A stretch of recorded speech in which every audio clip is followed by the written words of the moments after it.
կարմիր թելով անցնում է առաջարկներ հասարակությանը, ինքնության, անվտանգության, սոցիալական հարցերի եւ հետեւելով նաեւ առաջարկ Հայաստանին ծրագրին կարելի է ասել, որ այս ոլորտների վերաբերյալ եւ լուրջ վերլուծություններ եւ առաջարկներ են ներկայացվում հասարակությանը։ Ոնց է գնահատում, հասարակությանը հասնում է դա, կարդում են, արդեն տեղյակ են եւ ազդեցություն ունենալու է հասարակության տրամադրությունների վրա, որովհետեւ կարծիքը կարծես արդեն իսկ ինչպես պարոն Բարոնյանը բացատրեց, ձևավորված կարծիքը արդեն կա, խոսենք հասարակության տրամադրությունների մասին առաջարկ Հայաստանի տեսակետից։ Շնորհակալ եմ շատ, ողջունում եմ բոլորին։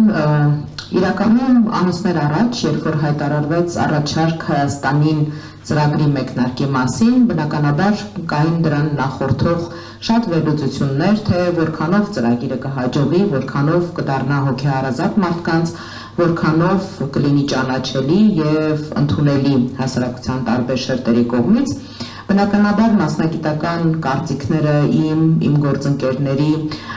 տարբեր էին, բայց այս պահին արդեն ծրագրի մեկնարկից շուրջ 6 ամիս հետո պետք է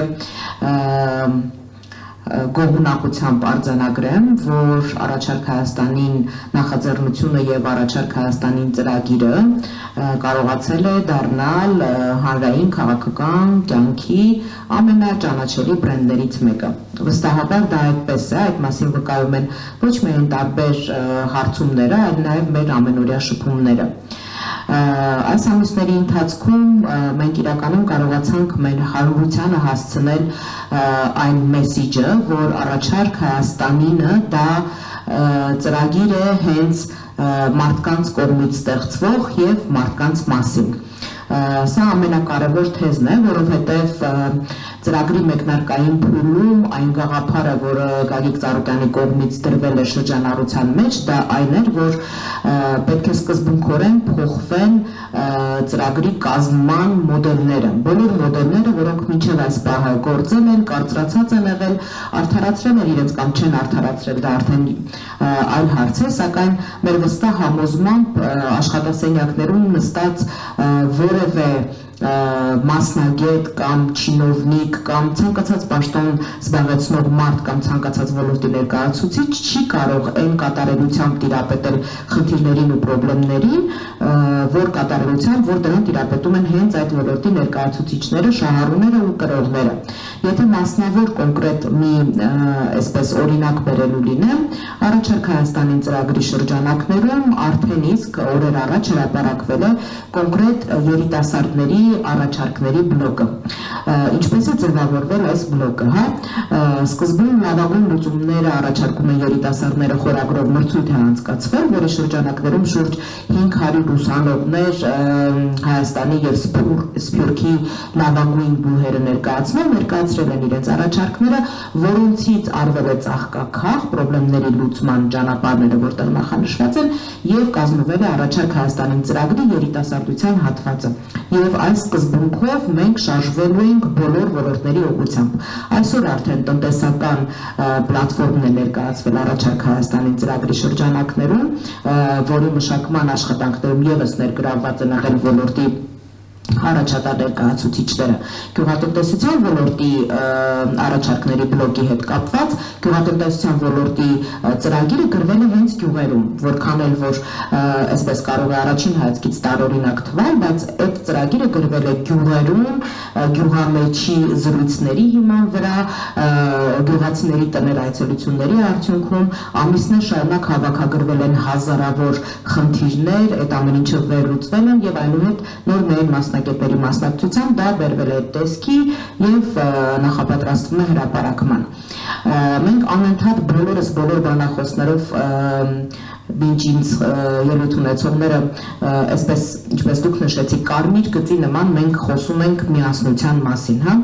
միասնության, հավաքականության, անհրաժեշտության ու կարևորության մասին։ Առաջարկ Հայաստանինը հենց սրա մասին է, որովհետև նախորդին արդեն Գագիկ Ծառուկյանը հայտարարել է, որ առաջիկա խորհրդարանական ընտրություններին մենք մասնակցելու ենք Բարգավաճ Հայաստան կուսակցությամբ, բայց սա բացառապես իրավական լուծում է ընտրություններին մասնակցելու։ Առաջարկ Հայաստանին ծրագիրը հենց միտում ունի այդ համախմբվածությամբ ու այդ միասնականությամբ առաջիկա գործընթացներին մասնակցելու։ Ինչու համար եմ սա նշում, որովհետև որոշակի այսպես տարընթերցում ու թյուրընկալում կա այդ հայտարարությունների մեջ։ Օրեր առաջ Պանջարկյանը հայտարարեց, որ վերկուսակցական քաղաքական հանրային դաշտի նոյան տապան ստեղծելու գաղափարով է հանդես գալիս, որը առաջարկ Հայաստանի ծրագիրը կյանքի կոչելու գործնական մեխանիզմը պետք է հանդիսանա։ Այս դեպքում բոլոր այն անհատները, հանրային քաղաքական գործիչները, ովքեր այս օրերին միանում են նախաձեռնությանը, նրանք չեն միանում Բարգավաճ Հայաստան կուսակցությանը, նրանք միանում են առաջարկ Հայաստանին ծրագիրը կյանքի կոչելու նախաձեռնությանը եւ մենք չափազանց շնորհակալ ենք բոլոր այն մարդկանց, ովքեր իրենց մասնագիտական ներուժը, իրենց պոտենցիալը ուզում են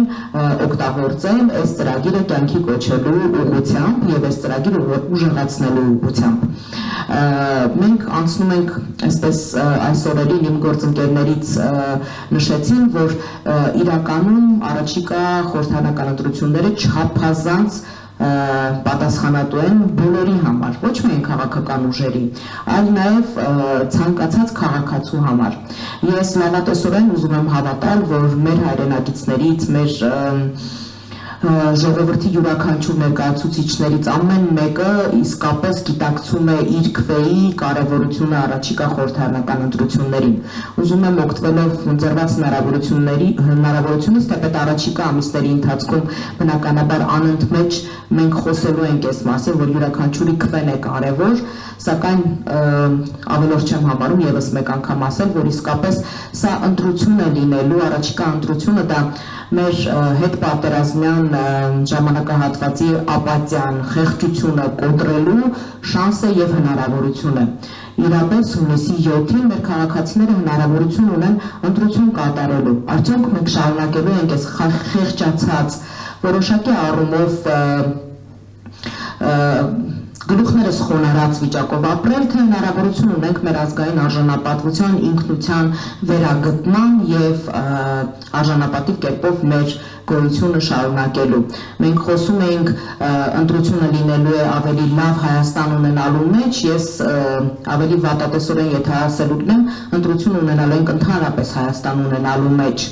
Դրա համար կարծում եմ, որ այս դեպքում համախմբվածությունը, միասնականությունը, գաղափարների համախմբումը մեր առաջնահերթ անելիքներից մեկը պետք է լինի, որովհետև կյանքը իրականում հունիսի 7-ին չի ավարտվելու, մինչև հունիսի 7-ը բոլոր այդ ներկայացված նախաձեռնությունները բնականաբար կյանքի կոչվելու անհրաժեշտություն են ունենալու։ Այս պահի դրությամբ կարծում եմ, որ քաղաքական հայտ ներկայացրած ուժերից յուրաքանչյուրը վստահաբար իր ներկայությունը տեսնում է առաջիկա խորհրդարանում, բայց խնդիրն այստեղ բացարձակապես խորհրդարանում ներկայացվածությունը չի, որովհետև երբ որ նժարին դրված է լինում պետությունը կորցնելու վտանգը, երբ որ նժարին դրված է լինում ազգային ինքնությունը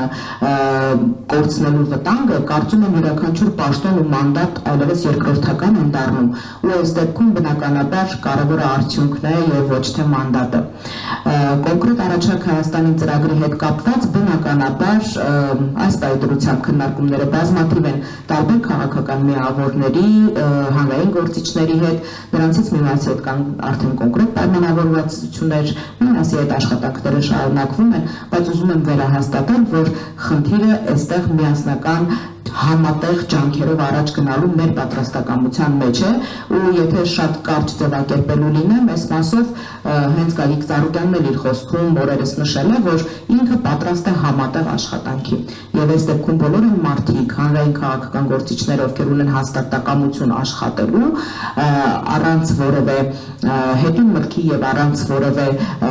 պաշտոնամանդատա ակնկալիքների, բնականաբար մենք բաց ենք համագործակցության համար ու սիրով պատրաստ ենք համատեղ ճանապարհ անցնել, որովհետև կոնկրետ այն ոլորտները, որոնք որ նախանշված են, որ այս օրերին իրականություն են դառնում դրանց հետ կապված ծրագրերի մշակումը, դրանք այն խնդիրներն ու խնդիրներն են, որոնք ամենօրյա ցավալիորեն ամենօրյա ռեժիմով բախվում են յուրաքանչյուր մեր հայրենակցի դուռը, դա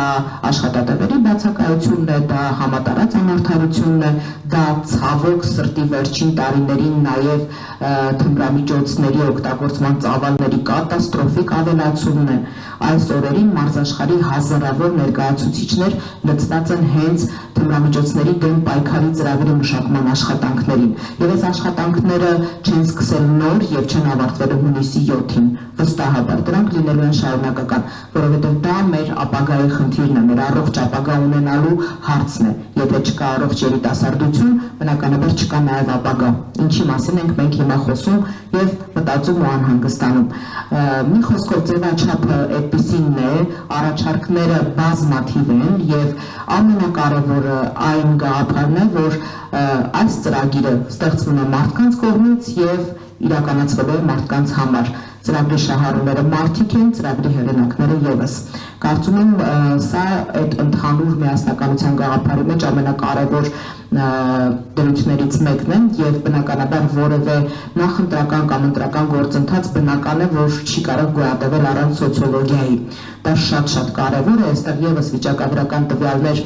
նշվեցին, բայց կարծում եմ, որ այս օրերին, հատկապես այս օրերին, երբ որ յուրաքանչյուր վայրկյան հանրային տրամադրությունները իրապես փոխվում են, որովհետև որևէ մեկիս համար գաղտնիք չէ, որ երբ գործ ունես մանիպուլյացիաների, երբ գործ ունես այսպես հանրային տրամադրությունները, հանրային նյարդերը պրոֆեսիոնալ կերպով դա իրացվում է քննադատությամբ հանդես գալու, դա այդպես է, բայց օրինակի համար նույն եթե իշխանությունների դեպքում վերցնենք 8 տարի հանդես գալ նախորդող 10 տարիների իշխանության քննադատությամբ, որքանով է սա արդյունավետ։ Ես ուզում եմ հավատալ, որ մենք առաջիկա նախընտրական քարոզարշավի շրջանակներում բնականաբար ուզում եմ կոչով նաև դիմել բոլոր մնացած քաղաքական ուժերին, որ բացառենք ատելության խոսքը, բացառենք այդ ամեն ինչը, հանդես գանք սկզբունքային, կառուցողական խոսույթով փորձենք մարդկանց տեղ հասցնել այն անելիքները, որոնցով որ մենք նախատեսում ենք եւ նախապատրաստվում ենք հանդես գալ։ Այս դեպքում կոնկրետ մենք ունենք մեր առաջարկը Հայաստանին, որը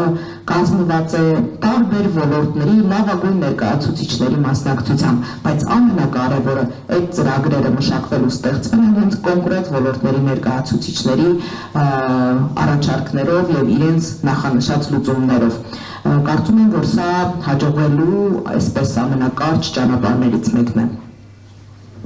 Շնորհակալություն Տիկին Տոնոյան։ Ձեր խոսքում նշեցիք Նոյան Տապանի գաղափարի մասին, որը պետք է լինի ըստ էության քաղաքական, մասնագիտական մտքի Նոյան Տապան եւ յուրաքանչյուր ոք այստեղ կարող է գտնել օգտակար լինելու իր հնարավորությունը, հետաքրքիր գաղափար է, բայց ակնհայտ է, որ դա առաջացրեց այսպես հակաքարոզչության, սև քարոզչության, այսպես նոր առիթ դարձավ եւ արդյոք դուք հաշվարկել եք, որ դա կարող է հակաքարոզչություն առաջացնել եւ կոմֆորտ պայմաններում աշխատել հնարավոր չի լինելու, որովհետեւ սովորաբար լավ գաղափարները կոմֆորտ պայմաններում չեն իրացվում։ Ունեիք այդպիսի հաշվարկ։ Բնականաբար ունեինք եւ որևէ մեկի համար գաղտնիք չի, որ ցանկացած լավ գաղափար, անգամ եթե դա լինի ամենաիդեալական եւ ամենափայլուն գաղափարը, միևնույն է, եթե կա նպատակ եւ կոնկրետ հրահանգ պիտակավորելու այդ գաղափարը, միևնույն է դա լինելու է։ Երբ մենք խոսում ենք հանրային,